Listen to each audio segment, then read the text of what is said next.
After decades of ethnic tension and then war, Kosovo declared independence from Serbia in 2008. The move was partially recognized by the international community, with the US and most European countries as allies, but it remains a diplomatic problem with its neighbour Serbia and with its powerful backer Russia. In June last year, opposition leader Albin Kurti, seen by many as a radical reformer, came to power. He was expected to be the fresh start the people of Kosovo needed to turn the page after so many years not just of conflict but also of corruption and poverty. Kurti gained recognition as a student leader, protesting against Serbian leader Slobodan Milosevic's brutal repression in the 1990s. When NATO decided to take military action against Serbia in 1999, Kurti was in the Kosovan capital Pristina, where he was arrested and sentenced to 15 years in prison. But he was released after almost 3 years following international pressure. As a free man, Kurti became an outspoken opposition politician. Now, as Prime Minister, how is he facing the geopolitical challenges of Kosovo? Kosovo's Prime Minister Albin Kurti talks to Al Jazeera. Albin Kurti, Prime Minister of Kosovo, thank you for talking to Al Jazeera. I'd like to explain to our viewers a little bit about your background, because you first came to prominence when you were an engineering student and you became a protest leader. And if we look back at the time, 1999, when NATO intervened in your country and the Serbian troops left Kosovo, you weren't there to celebrate because you were actually in a Serbian jail serving a 15-year term. You eventually released after 3 years of that term. How has that experience affected your political outlook?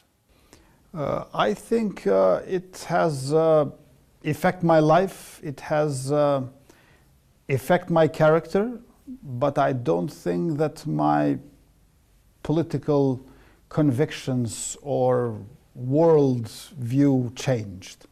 On 10th of June 1999, when NATO entered Kosovo, over 2,000 Albanian prisoners of war were sent to Serbia, and we were kept hostage there. Finally, with the regime change in Serbia, we were released, but not immediately. I was almost a year and a half in prison during period of Milosevic, the dictator Milosevic, against whose regime NATO intervened. On the other hand, the so-called Democrat, Koštunica, who came after Milosevic, held me over 1 year and 3 months in prison. Therefore, the regime change in Serbia, of course, changed many things, but not as many for Serbia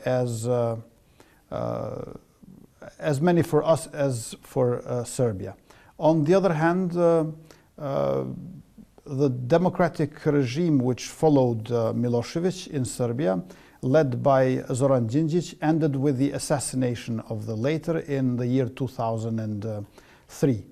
Our recent history has been very vivid, but at the same time, I'm one of the people who was very lucky because I'm alive.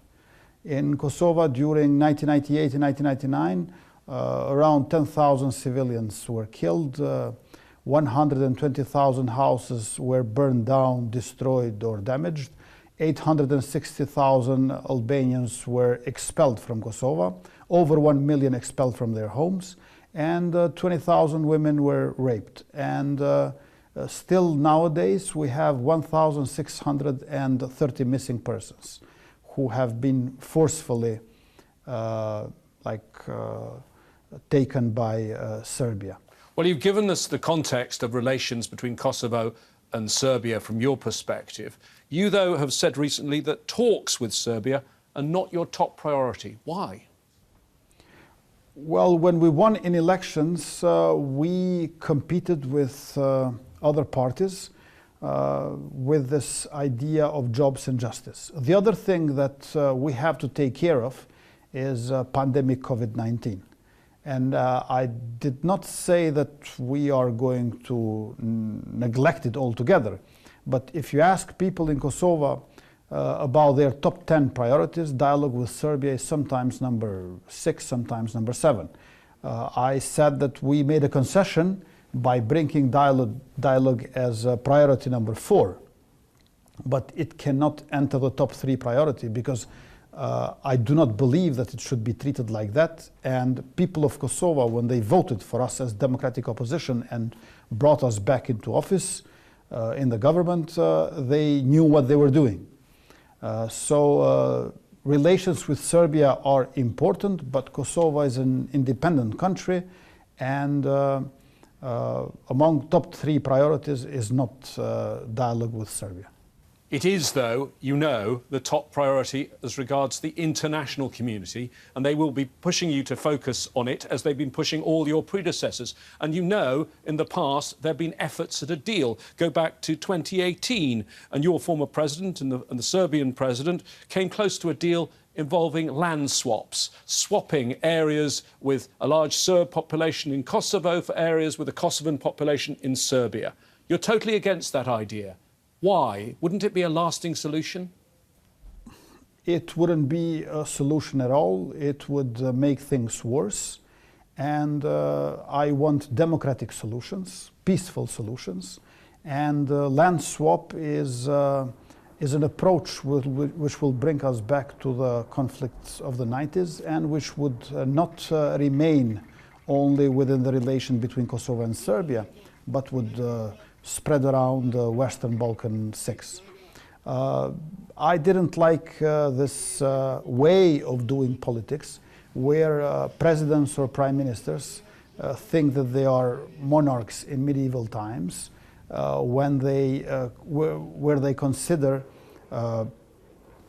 territory of the state as if it is their private property and state as such as their own house. So I opposed to this model, which would make things much worse. The project of land swap or territorial exchange definitely has failed, but the idea is not dead, and it's very alive in Belgrade, because all neighboring countries of Belgrade, Bosnia and Herzegovina, Montenegro, Kosovo and North Macedonia, which are not integrated into EU, unfortunately Belgrade considers to be temporary states. And imitating Russian Federation, Serbia wants to strengthen its own factors in the neighborhood as satellite parastates in order to render its neighbors dysfunctional and turn them into failed states.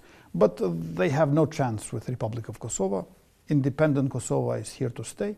And we are getting stronger as a state with functioning institutions, with getting out from economic crisis, and by moving forward towards the West, which is something that we never questioned, and where we aspire to join both NATO and EU. Going forward then, how do you deal with the Serbian minority in your country? There are no exact figures, but it's believed to be about 140,000 people who, if they had their choice, would rather be living in their homes, where they are, but as part of Serbia, not part of Kosovo. What do you do about them? Majority of Serbs of Kosovo are integrated in our institutions, sometimes also in our society. And I believe that with socioeconomic development, this will improve. It is true that Belgrade doesn't want Serbs to integrate, not only in Kosovo. Belgrade doesn't want Serbs to integrate in Montenegro, in Bosnia and Herzegovina, because they want to use them for state and national hegemony. I believe that in Western Balkan 6, in order to have lasting peace and sustainable stability and security, we need all over these 6 countries to have more or less symmetry, sort of a balance or reciprocity of minority rights. Because reciprocity of minority rights will help us all to combat nationalistic and chauvinistic hegemonies which have been characteristic for the Balkans, especially in the last century and a half. Therefore, rule of law against corruption and oligarchs, then democratization against autocracies, facing of the past against war criminals in power, and reciprocity of minority rights are the four elements which will help not only Kosovo and Serbia and the relation of these two, but all these 6 countries. Whenever there are requests from Serbian citizens to me as Prime Minister, I very carefully listen and address them and change situation for the better. I want to respect the rights of the Serbian citizens just as we respect of the Albanians as majority of people who are like over 92% of the population of Kosovo, and other minorities who are also very well integrated. Roma people, Bosniaks, Turks, Ashkali and Egyptians, because we do not have only Serb minority. We have 6 different minorities. Just over a year ago, there was a deal in the White House which was much heralded by the Trump administration as a big breakthrough. It didn't include that land swap idea which had been discussed earlier. What did you make of the Trump administration's approach to Kosovo? Do you think that President Trump and his special envoy Rick Grenell really cared much about peace in your country? That Washington agreement of 4th of September was last year was really unique. There were so different elements in a page and a half. And one of those elements, recognition of Republic of Kosovo by State of Israel, was implemented. But there are other elements in that agreement, like, for example, discussing on sharing a lake, or moratorium on inclusion and membership of Kosovo for international organizations, new railway, highway with Serbia, which one cannot think of them uncritically. However, I think that the main goal of that 4th of September 2020 agreement was for former President of the United States to show that he can make these international deals as quick fixes. And that was only 2 months prior to elections in US. But now it's 2021. There is new government in Kosovo. There is new administration in US. Of course, it's very good that we have this recognition from Israel.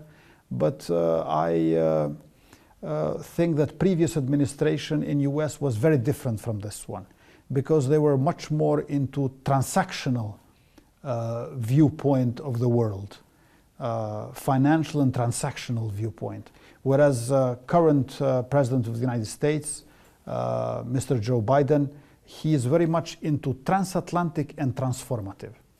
You talked about the decision with regard to Israel and moving your embassy to Jerusalem. There are those that would say that was a self-serving decision done solely to keep the Trump administration happy and selling out the Palestinians and breaching the binding resolutions of the UN Security Council. The shifting of the embassy to Jerusalem was not written in this Washington agreement.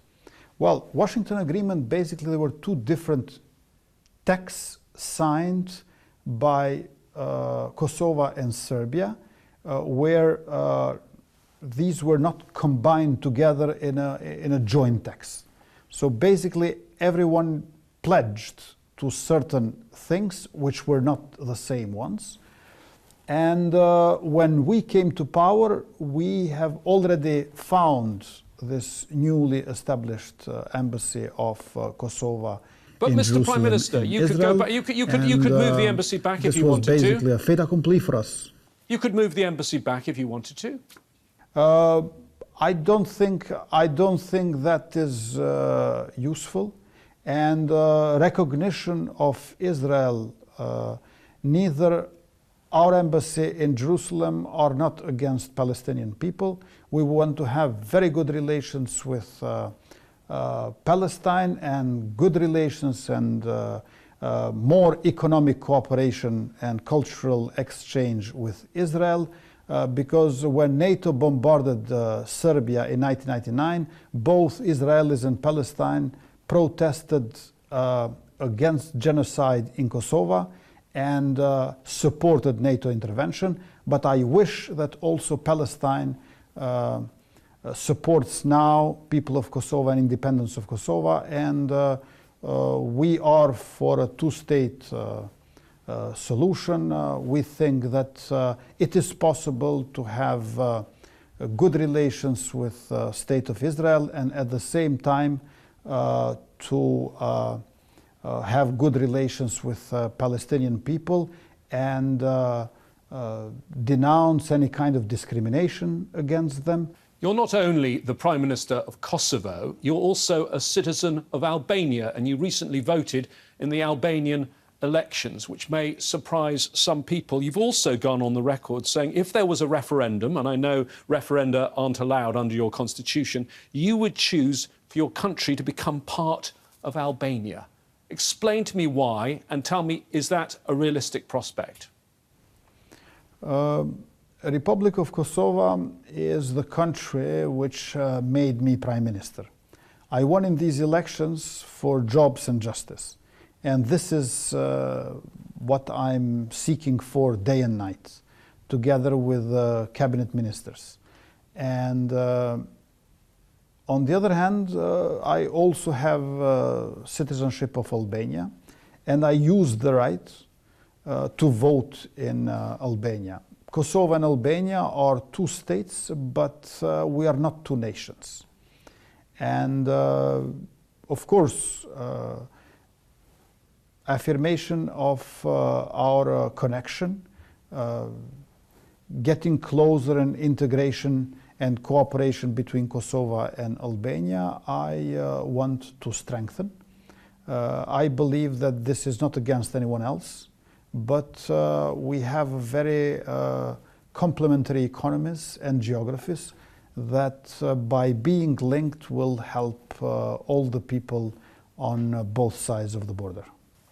It may surprise people, though, that the Prime Minister of a country that's been fighting so hard for its full independence is floating the idea of merging with another country. Is it a realistic prospect? Can you see in your lifetime Kosovo and Albania becoming one nation? Well, I think we are one nation but two states.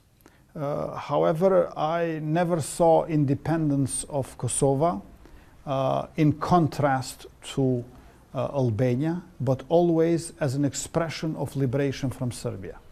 So we did not declare independence, so we distance ourselves from Albania, but from Serbia.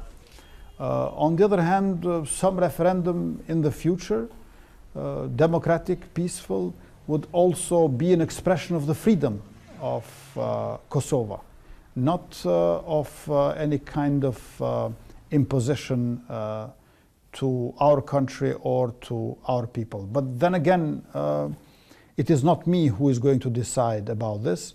Not only in Kosovo and in Serbia, but everywhere citizens in Europe and in the world who have double citizenship or triple citizenship for that matter, I encourage them to vote in 2 or 3 countries whenever and wherever there are elections. In your country, there's been one political figure who's been more dominant than anyone else over the last 2 decades, and that's the former president, former prime minister, former foreign minister, Hashim Fati. But now he finds himself with some other key political figures in The Hague on war crimes charges. I'd like to ask you about that proceeding. Do you think it's a fair proceeding? And even though he's a political opponent, how do you see Mr. Fati now? President Biden, when he was Vice President Biden, called him the George Washington of Kosovo.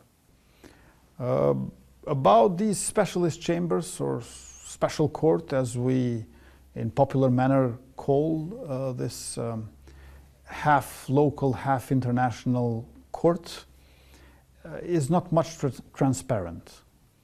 And I did not support it when I was a member of parliament in the ranks of opposition.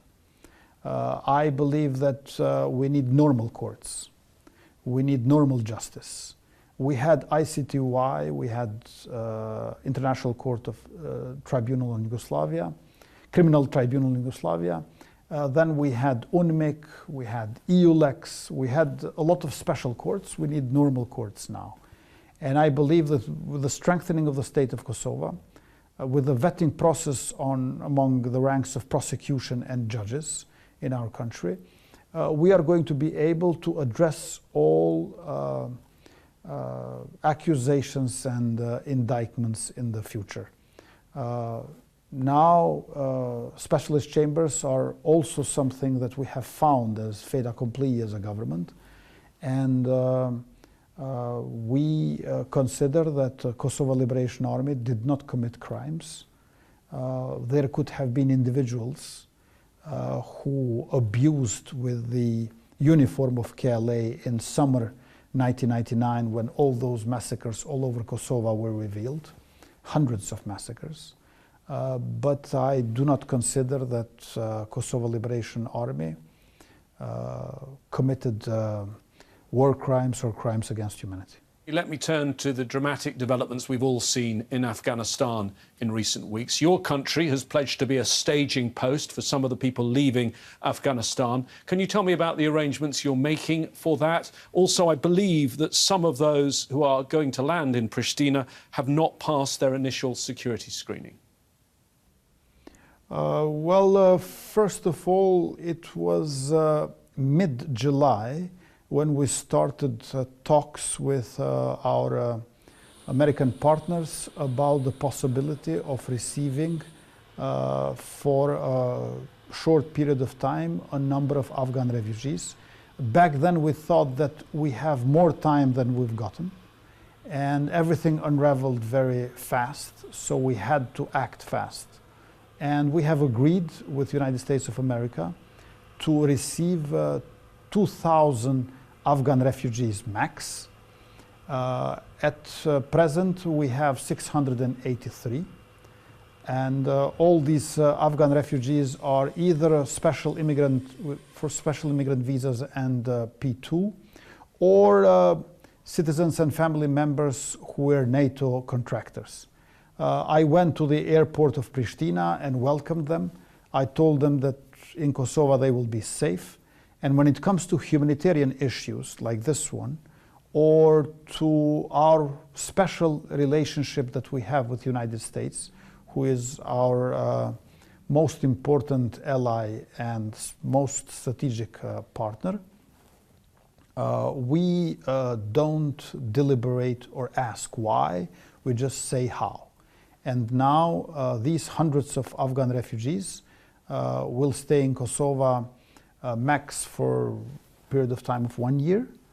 And they are located at present in Bondsteel, American US Army base, American military base, and also in dormitories of American-Turkish corporation Bechtel Enka.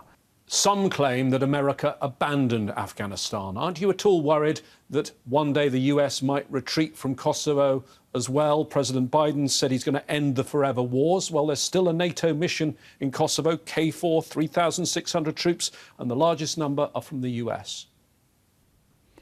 I don't think that NATO is going to leave Kosovo, because NATO intervened here, and the mission was very clear: to liberate Kosovo so it doesn't fall back into hands of Serbia, which is very close to Russian Federation. And we know very well that one of the key reasons, perhaps the most important aspect why NATO exists, it is the danger from Russian Federation.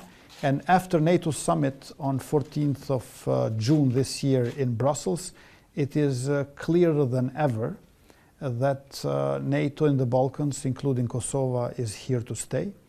On the other hand, we want to join NATO. We are very well aware that Afghanistan will not join NATO.